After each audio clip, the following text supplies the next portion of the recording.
Hello बच्चों, let's read the question. इस question में हमें बोला गया कि इनमें से कौन सा स्टेटमेंट करेक्ट है वो हमें बताना है। तो ऑप्शंस हमें यहाँ दिए गए। ए में बोले origin of seed habit can be traced in pteridophyte.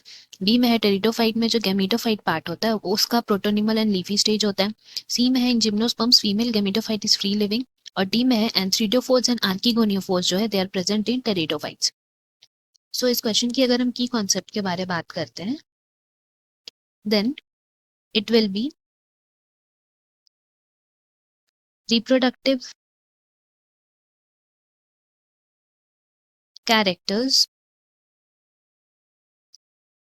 of pteridophytes and बोल सकते हैं हम लोग यहाँ पे कुछ हम लोग को ब्रायोफाइट्स के बारे में भी पढ़ना है। So here we can write basically pteridophytes and bryophytes. So main questions हमारा जो है, मेन ऑप्शंस जो है हमारे स्टेटमेंट वो सब टेरिडोफाइट से रिलेटेड है। सो सबसे पहले हम लोग टेरिडोफाइट्स के बारे में पढ़ते हैं ना। टेरिडोफाइट्स में क्या होता है, अगर हम लोग टेरिडोफाइट प्लांट को बोले सो हम लोग जानते हैं कि इनमें सीड्स तो प्रेजेंट नहीं रहता है, लेकिन जब उस हमारा पहला स्टेटमेंट है उसमें लिखा है ओरिजिन ऑफ सीड हैबिट जो है वो टेरिडोफाइट से शुरू हुआ है। तो ये स्टेटमेंट हमारा करेक्ट है। क्यों करेक्ट है?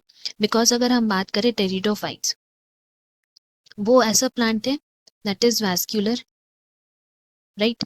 अब वैस्क्यूलर है तो दीज प्लांट्स जो है उनमें सीड्स तो नहीं होते हैं, तो इसीलिए हम लोग बोलते हैं उनमें वैस्क्यूलर क्रिप्टोगैम्स प्रेजेंट रहते हैं। एंड ये जो टेरिडोफाइट्स है वो बहुत ही प्रिमिटिव प्लांट्स हैं, बिकॉज हम लोग बोल सकते हैं कि इनका जो लाइफ साइकिल है वो भी कैसा होता है, दैट इज हेट्रोलोगस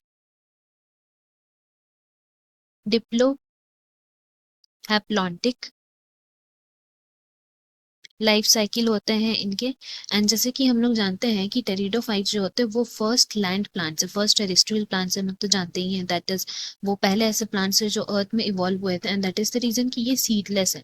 बट इनमें वैस्कुलर क्रिप्टोगैम्स प्रेजेंट रहते हैं, इनके सेक्स ऑर्गन्स भी मल्टी सेलुलर होते हैं। एंड इसमें हम लोग साथ ही साथ बोल सकते हैं कि इनमें लीव्स भी प्रेजेंट नहीं रहता है। इंस्टेड हम लोग बोल सकते हैं कि राइजोइड्स जो हैं जो रूट्स के बदले में प्रेजेंट रहते हैं, तो हम लोग लिख सकते हैं राइजोइड्स यहाँ पे प्रेजेंट रहते हैं। एंड क्योंकि ये बहुत ही प्रिमिटिव है दैट इज द रीजन यहाँ सीड्स नहीं मिलते, लेकिन जो सीड हैबिट का ओरिजिन है वो टेरिडोफाइट से हुआ था, इसलिए हमारा स्टेटमेंट ए जो है वो करेक्ट स्टेटमेंट हो गया। नाउ अगर हम बाकी स्टेटमेंट्स की बारे बात करें, सो बाकी स्टेटमेंट्स में बी में क्या लिखा है कि टेरिडोफाइट में gametophyte has a protonemal and leafy stage. तो इस अगर हम क्वेश्चन की बात, इस स्टेटमेंट की अगर हम बात करते हैं तो बेसिकली क्या होता है कि गेमिडोफाइट और टेरिडोफाइट इसमें हम लोग को नहीं मिलता है। ये जो हमें प्रोटोनिमल स्टेज है वो किस में मिलता है, हमें मॉसेस में। सो यार हम लोग लिख सकते हैं बी में, जो हमारा ऑप्शन बी है वो इनकरेक्ट है। क्यों?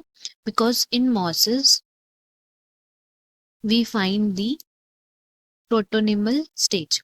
तो ये जो हमारा प्रोटोनिमल स्टेज है वो हम लोग को मॉसेस में देखने को मिलता है, ना कि टेरिडोफाइट्स में, इसलिए ये स्टेटमेंट इनकरेक्ट हो गया। नाउ सी में लिखा हुआ है कि जिम्नोस्पर्म्स में फीमेल गेमिडोफाइट फ्री लिविंग है, तो ये स्टेटमेंट हमारा इनकरेक्ट है। क्यों इनकरेक्ट है?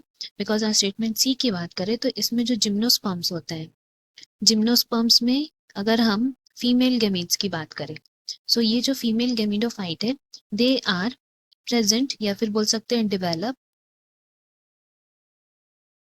With in the ovule. And ये जो ओव्यूल है is retained on the sporophyte, इसीलिए ये जो बोला है कि गैमिडोफाइट फ्री लिविंग है वो इनकरेक्ट हो गया। नाउ हमारा जो स्टेटमेंट डी है उसमें क्या लिखा हुआ है, स्टेटमेंट डी में लिखा हुआ है कि antheridiophores and archegoniophores they are present in pteridophytes. ये जो हमारा स्टेटमेंट है वो इनकरेक्ट है। क्यों? Because these antheridiophores and archegoniophores they are found in some bryophytes, जिसमें अगर हम एग्जाम्पल की बात करें तो यहाँ हमारे एग्जाम्पल्स हो सकते हैं सम लिवरवुड्स लाइक मार्केंशिया, लेकिन टेरिडोफाइट्स में नहीं मिलता, इसीलिए ये स्टेटमेंट भी इनकरेक्ट है। एंड हेंस हम लोग यहाँ से बोल सकते हैं ऑप्शन ए हमारा करेक्ट हुआ। Hope you have understood. Best of luck. Thank you.